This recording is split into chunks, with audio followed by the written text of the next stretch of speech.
It's time for a video where Danny the Puppet comes out and talks about Transformers. Hiya, everyone. If you watched my video that I did last week, you heard me talk about how the next wave is pretty much a bunch of retools and repaints. That's right. Other than Optimus Prime, which is kind of an odd one because it's not Missing Link Optimus Prime, but it's like a Hasbro version of Missing Link Optimus Prime where it doesn't quite use the same mold, but it looks like the classic mold. But other than Optimus Prime, everything that they revealed was a retool or a repaint. Now, I like some of them, like Zeron and Flame were kind of cool because it was a retool and a repaint where you made completely new characters, and they really did look different than the previous molds. And come on, everyone wants Zeron, right? Anyways, that's what we saw last week, a bunch of retools and repaints. And I was thinking, what do you guys think of all these retools and repaints? For instance, two of them that stick out in my mind that I want to talk about coming up is Soundwave. Now, Soundwave, not much of a repaint at all. This is exactly what the Netflix Soundwave was. Turns into a tape recorder and everything. Most kids have no idea what that is, so this is obviously geared towards collectors.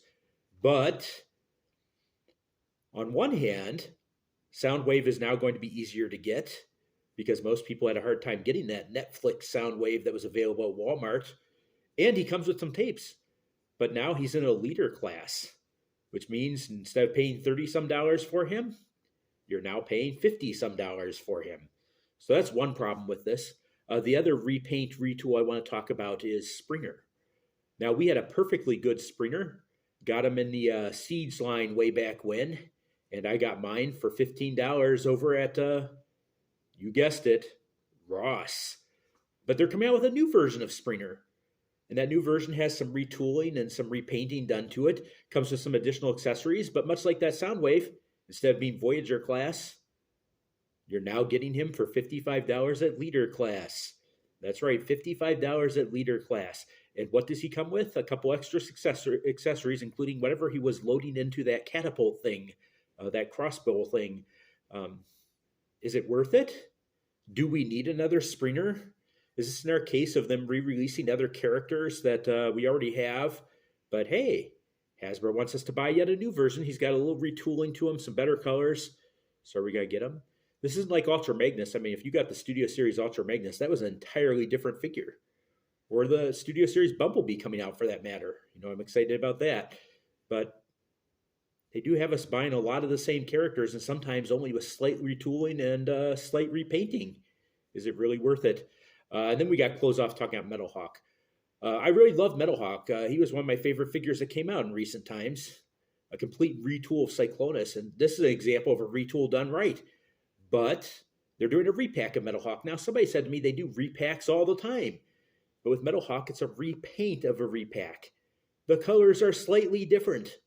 Do I really need another Metalhawk? Do I like the colors better on this one so much that I'm going to buy this version of Metalhawk? Probably not for me.